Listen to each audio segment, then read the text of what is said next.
if you didn't have this at 500, if you were too far away, it would just say, can't do it, you're too far, you can't pawn. But by setting this smart on and by making the range 500, you can sell from far away, but your guy will walk all the way up and sell it. So I think if you don't check smart, then your guy will sell it from the literally 500 range, which wouldn't make any sense. So by checking smart, he'll come up and he'll sell it. And I don't think we need to do, in fact, I don't think we need to, I think we might only need to do one thing here. Refund fraction, which is just, let's say 0.5 for all the different things. I don't know why there's so many different indices here. I was sort of confused by this thing, by how the pawn ability works. I've never really looked into it, but I think as long as you just set the refund fraction there, that's all you really need to do for this. And now we can go back to our forge, add the pawn, the forge pawn, press OK, and now he's got that. And we can go on the map here, switch to player, already on player 0, switch to structure, and we can drop a forge down. This should be the forge that has everything.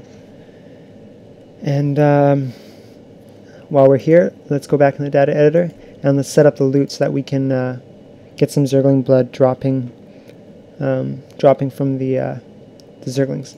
So let's go to, where is it? Am I blind? Where's loot? Oh, there it is. Let's add a new loot, and let's call this Zergling loot. Click suggest, and this will be an item. Oops, Zergling blood loot. Click suggest. I'm trying to do this in the old way that I did too. Classes.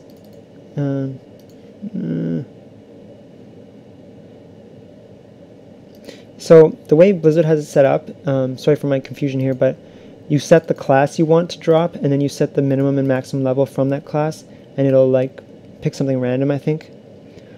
But that's not sort of what I want, so I'm actually going to change this to be a set. I think that'll be ideal. So the children, and now is where actually I should have added another object. Let's call this Zergling blood. Click suggest, and this will be of type unit. Unit will be, oh, it already set it to Zergling blood, nice. Spawn range 2, spawn owner neutral, spawn location, caster unit. I think that works. Caster unit will be the dying unit in this case, the Zergling. And then Zergling blood loot, the set here will have children chance, let's say 50% chance to get none, and then a 50% chance to get Zergling blood. Okay, and so now we have these two things set up, and then we can go back to the units here and find Zergling, which is not custom yet, and give it the loot. Where's the loot? I haven't been in here in a while. Stats, loot, no. There it is, unit loot. Right click, add value, and let's make it Zergling blood loot, I think is what we wanted. Let me just go back and check. Yeah, Zergling blood loot. So now every second Zergling should give us a Zergling blood if statistics work out properly. And let's go test and see how this goes.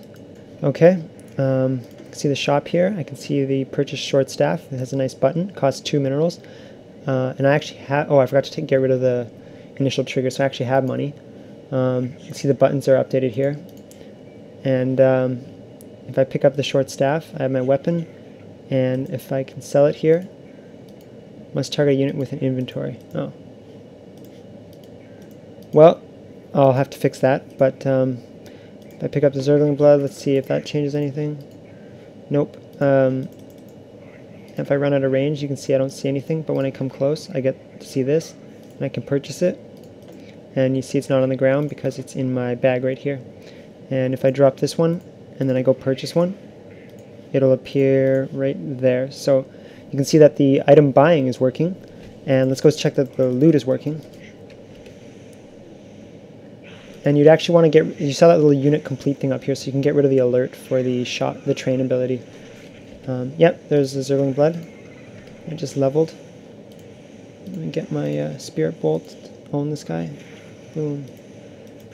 Well, a lot of Zergling Bloods. Too bad I can't sell them. So let's go back in the editor and fix the selling, and then that pretty much takes care of mostly everything for this. Too bad, I thought I had it. Oh well, I'll fix that up.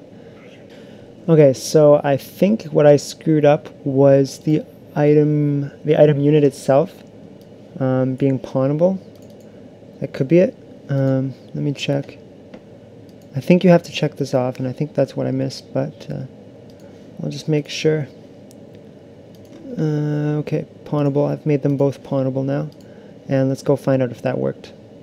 Alright, so let me see. I got my guy here. I'm going to pick up the short staff. See, it's here, and I'm going to sell it to this building.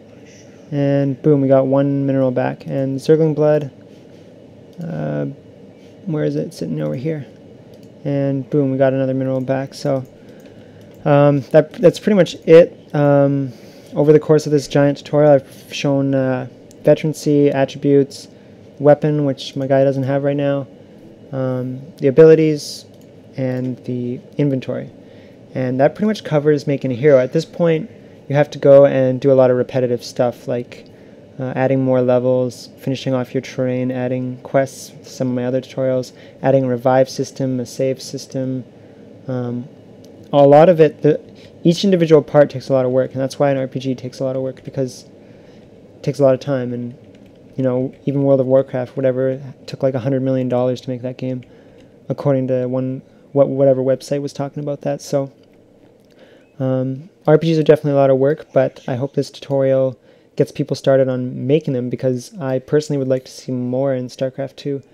And I know my other tutorials were sort of out of date, so thanks for watching, and let me know if you have any more, any other tips or ideas for tutorials. I'm always looking for interesting ones that aren't too crazy or hard, but also useful for people. So thanks for watching, and I'll see you guys later.